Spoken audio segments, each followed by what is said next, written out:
Good morning, all of you. Results declare பண்ணுறதுல இந்த high court cases ரிலேட்டடாக தான் இந்த வீடியோ.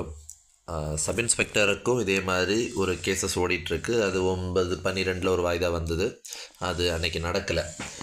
ஸோ இந்த வீடியோ எது அப்படின்னு பார்த்தீங்கன்னா, எஸ்எஸ்சி ஜிடி ரிசல்ட் டிக்ளேர் பண்ணுறதுல என்ன இஷ்யூ. ஏன்னா எல்லாருக்குமே தெரியும் December 7 இந்த ரிசல்ட் டிக்ளேர் பண்ணுவாங்க அப்படின்ட்டு. பட் அன்றைக்கி பண்ணக்கூடாது அப்படின்னு சொல்லிட்டு ஹைகோர்ட்டில் ஒரு ஸ்டே வாங்கியிருந்தாங்க. அது பர்டிகுலராக எந்த ஹைகோர்ட்னு பார்த்தீங்கன்னா கல்கத்தா ஹைகோர்ட். ஜென்ரலாக ஒரு ஸ்டேட்டில் ஸ்டே வாங்கினாங்கன்னா அந்த ஸ்டேட்டுடைய ரிசல்ட்டை நிப்பாட்டி வச்சுட்டு மற்ற ஸ்டேட்டை ரிலீஸ் பண்ணுவாங்க. பட் இந்த ஆர்டரில் அப்படி இல்லை. ஜென்ரலாக மென்ஷன் பண்ணிட்டான், இவங்க ஃபிசிக்கல் முடிகிறது வரை ரிசல்ட்டை போடாதீங்க அப்படின்ட்டு. ஸோ அந்த ரிட் பெட்டிஷன் எங்கே ஃபைல் ஆயிருக்கு அப்படின்னா கல்கத்தா ஹைகோர்ட்டில். ரிட் பெட்டிஷன் நம்பர் வந்து 26627/2024 அண்ட் அனதர் அப்படின்னு போட்டிருக்கிறேன். அப்போ மொத்தம் 2 பெட்டிஷனர் இருந்துருக்கிறாங்க. பெட்டிஷனருக்காக ஒரு 3 வக்கீல் வாதாடி இருக்கிறாங்க. ஸோ அதில் என்ன சொல்லியிருக்கு அப்படின்னு பார்த்தீங்கன்னா, November 8, 2024 பெட்டிஷனர்ஸை வந்து இந்த கோர்ட் வந்து ஃபிசிக்கல் அட்டன் பண்ண சொல்லி ஒரு ஆர்டர் பாஸ் பண்ணியிருக்கு. ஆனால் ஃபிசிக்கலுக்கான கடைசி நாள் என்றைக்கு இருந்தது அப்படின்னு பார்த்தீங்கன்னா November 8 அப்படின்னு இருந்திருக்கு.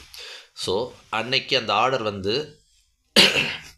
வந்து இந்த எஸ்எஸ்சி போர்டுக்கு வந்து ரீச் ஆகாதனால அவங்கள November 8 அந்த ஃபிசிக்கல் அட்டன் பண்ண முடியலை. ஆக்சுவலாக இதுவுமே எப்படிப்பட்டதுன்னா, ஒரு ரிட்டில் அப்பீல் பெட்டிஷன். இவங்களை வந்து ஹைட்டில் ரிஜெக்ட் பண்ணியிருக்கிறாங்க. இந்த ஹைட்டுக்கு ரீமெஷர்மெண்ட் கேட்டு அவங்க அப்பீல் பண்ணியிருக்கிறாங்க. ஸோ அப்படி ஒரு ஆர்டர் ஆகுது. அது November 8 ஆர்டர் ஆகுது. இவங்கள 8 ஃபிசிக்கல் அட்டன் பண்ண விடுங்க அப்படின்னு சொல்லியிருக்கிறாங்க. பட் இந்த ஆர்டர் ரீச் ஆகாதனால இவங்கள 8 ஃபிசிக்கல் அட்டன் பண்ண விடலை. ஸோ அந்த பெட்டிஷனருடைய வாதாடல் எப்படி போயிட்டுருக்கு அப்படின்றது தான் இந்த ஃபஸ்ட் பேராகிராஃப் செகண்ட் பேராகிராஃபில் போயிட்டுருக்கு. ஆனால் அந்த ஆர்டரில் எப்படி இருந்திருக்கு அப்படின்னு பார்த்தீங்கன்னா, பிஎஸ்எஃப் ஆஃபீஸில் sector headquarter BSF campus being responded number 4 where in the same was held November 8, 2024 being the last date of PET, the petitioners therefore could not participate in the same despite being permitted to do so. அந்த order இந்த ஆஃபீஸுக்கு போய் சேராது. BSF ஆஃபீஸை respondent 4 சேர்த்துருந்தனால அங்கே அனுப்பப்பட்ட order 8 போய் சேராதனால இவங்களால் அட்டன் பண்ண முடியலை, இவங்களுக்கு அரேஞ்ச்மெண்ட்ஸ் பண்ணலை அப்படின்ற மாதிரி, இந்த டோசியர்ஸ்லாம் வரணும் அதனால் பண்ணலை அப்படின்ற மாதிரி சொல்லியிருந்தாங்க. ஸோ திரும்ப இந்த வாய்தா வந்து கடந்த 4 வந்திருந்தது. December 4 இந்த கேஸ் வந்தது, அப்பீல் போனது. அப்போது என்ன சொல்லியிருக்கிறாங்க அப்படின்னா, இந்த கோர்ட்டுடைய ஸ்டேட்மெண்ட் எப்படி இருக்குது அப்படின்னு பார்த்தீங்கன்னா, since there is already an order to resolve the impasse, keeping in mind that final selection list likely to be published on or about December 7, 2024. சரியா?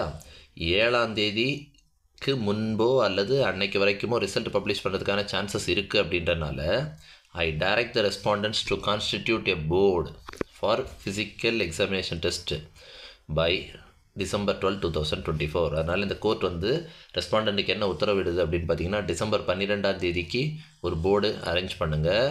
அந்த போர்டில் இந்த பெட்டிஷனர்ஸுக்கு இன்ஃபார்ம் பண்ணுங்கள், இத்தனை மணிக்கு உங்களுக்கு ஃபிசிக்கல் இருக்குது அப்படின்னு இன்ஃபார்ம் பண்ணுங்கள்.